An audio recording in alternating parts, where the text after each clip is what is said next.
ہمارے منجی خدا یسوع مسیح کے نام میں آپ سب کی سلام ہے۔ آج جو حوالہ آپ کے سامنے رومیو خاطوس کے 30 باب کی 23ویں آیت میں سے پڑھا گیا ہے، اس کی روشنی میں ہم جس مضمون پر غور کریں گے وہ ہے گناہ کی حقیقت اور فضل کا تحفہ۔ جو آیت آپ کے سامنے خدا کے کلام میں سے تلاوت کی گئی ہے وہ مشہور حوالہ جات میں سے ایک ہے، لیکن اس آیت میں بڑی وسعت پائی جاتی ہے کیونکہ یہ آیت عالمگیر حقیقت کو بیان کرتی ہے اور ہمیں یہ بتاتی ہے کہ سب نے گناہ کیا ہے اور خدا کے جلال سے محروم ہے۔ یہ گناہ کی عالمگیریت کو ظاہر کرتی ہے۔ ہمارے معاشرے میں ہم لوگوں کا موازنہ کرتے ہیں، کمپیریزن کرتے ہیں کہ کون راست باز ہے، کون گنہگار ہے، کون زیادہ راست باز ہے، کون کم راست باز ہے۔ لیکن یہ آیت ہم پر واضح کرتی ہے کہ سب گنہگار ہیں اور گناہ کے باعث وہ خدا کے جلال سے محروم ہیں۔ اگرچہ ہم مسیح یسوع میں خدا کے خاندان سے تعلق رکھتے ہیں، لیکن بطور ایماندار یہ ہمارے لیے ضروری ہے کہ ہم گناہ کی حقیقت کو جانیں۔ ہمارے لیے یہ جاننا ضروری ہے کہ خدا گناہ کو کس طرح سے دیکھتا ہے، گناہ کا کیا نقصان ہمیں ہوتا ہے، اور جب ہم بطور انسان اپنے گناہ کو چھپانے کی کوشش کرتے ہیں تو کیا ہم چھپا پاتے ہیں؟ تو آج ان چیزوں پر ہم خدا کے پاک کلام کی روشنی میں غور کریں گے۔ سب سے پہلی چیز کہ خدا گناہ کو کیسے دیکھتا ہے۔ تو استثنائی کتاب اس کے 12ویں باب کی 31ویں آیت کے مطابق خدا کو گناہ سے نفرت ہے، خدا گناہ کو نفرت سے دیکھتا ہے، اور اس کی وجہ یہ ہے کہ یسایہ 6واں باب اس کی 3ری آیت اور پہلا یوحنا اس کے پہلے باب کی 5ویں آیت کے مطابق خدا قدوس ہے، پاک ہے، نور ہے، اور گناہ اس کی ذات، اس کے کردار، اس کے مرتبے کے بالکل برعکس ہے، اس لیے خدا اس سے نفرت کرتا ہے۔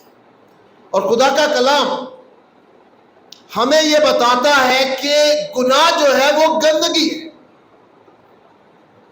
انسان کی کتاب اس کے 30ویں باب کی 12ویں آیت میں لکھا ہے کہ ایک ایسی پشت ہے جو اپنی نگاہ میں پاک ہے، پر اس کی گندگی اس سے دھوئی نہیں جاتی یا دھوئی نہیں گئی۔ اور اس آیت میں خدا کا کلام جسے گندگی کہتا ہے وہ گناہ ہے، اور پھر خداوند یسوع مسیح انسان کے باطنی گناہ کی نشاندہی کرتے ہیں، اور متی کی انجیل اس کے 23ویں باب کی 27ویں آیت میں کہتے ہیں، اے ریاکار، فقی اور فریسی، تم پر افسوس، تم سفیدی پھری ہوئی قبروں کی مانند ہو، جو بظاہر تو خوبصورت دکھائی دیتی ہے مگر اندر مردہ ہڈیوں اور نجاست سے بھری ہوئی ہے۔ اور ان دونوں آیات میں نجاست اور گندگی گناہ ہے اور اس سے خدا کو نفرت ہے۔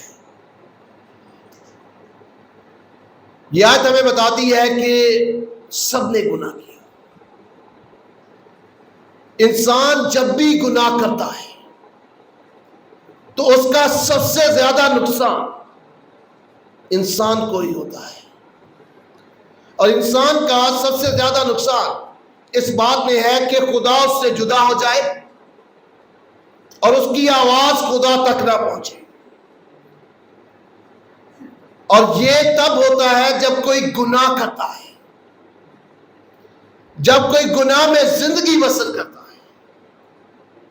اور یہ سایہ 59 باب اس کی دوسری آیت میں لکھا ہے, تمہاری بدکاری نے, تمہاری بدکاری سے تمہارے اور تمہارے خدا کے درمیان جدائی کرتی ہے. تمہارے گناہوں سے وہ تم سے روپوش ہو گیا ہے اور وہ نہیں سنتا ہے. یہ انسان کے لیے سب سے نقصان دہ بات ہے کہ خدا اس سے الگ ہو جائے, اور نہ صرف الگ ہو بلکہ انسان اپنی آواز بھی اس تک نہ پہنچا سکے. اور یہ تب ہوتا ہے جب ہم گناہ میں زندگی بسر کرتے ہیں تو خدا ہم سے الگ ہوتا ہے, اور ہمیں اس بات کا بھی حق نہیں بخشتا کہ ہماری آواز اس تک پہنچے, کیونکہ وہ سنتا نہیں ہے. تو یہ گناہ کا سب سے بڑا نقصان ہے. خدا کا کلام ہمیں یہ بھی بتاتا ہے کہ گناہ کا نتیجہ موت ہے. رومیو 6 باب اس کی 30 آیت میں لکھا ہے, گناہ کی مزدوری موت ہے. اور اگر کوئی شخص مسلسل گناہ میں زندگی بسر کرتا ہے تو وہ گندک کی جھیل کا فرزند ہوگا. مکاشفہ 20 باب اس کی 15 آیت میں لکھا ہے, جس کا نام حیات کی کتاب میں نہ ملا وہ گندک کی جھیل میں ڈالا گیا. یہ گناہ کے نقصان ہے, اور یہ سب سے زیادہ انسان کو ہی متاثر کرتے ہیں. گناہ انسان کی فطرت میں ہے, اور گناہ ایسا ہے کہ ہمیں آسانی سے الجھا لیتا ہے. اور خدا کا کلام ہمیں یہ بتاتا ہے کہ جو شخص خدا کے دل کے قریب تھا, یعنی داؤد نبی, وہ اس کے باوجود کہ خدا کے دل کے قریب تھا, گناہ کی آزمائش سے بچ نہ سکا. تو میں اور آپ اور ہم سب بھی گناہ کی آزمائش میں آسانی سے پھنس سکتے ہیں.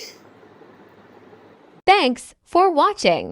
To watch more, subscribe, like and comment. Don't forget to Guardians of Faith PCP Gacker. Follow now.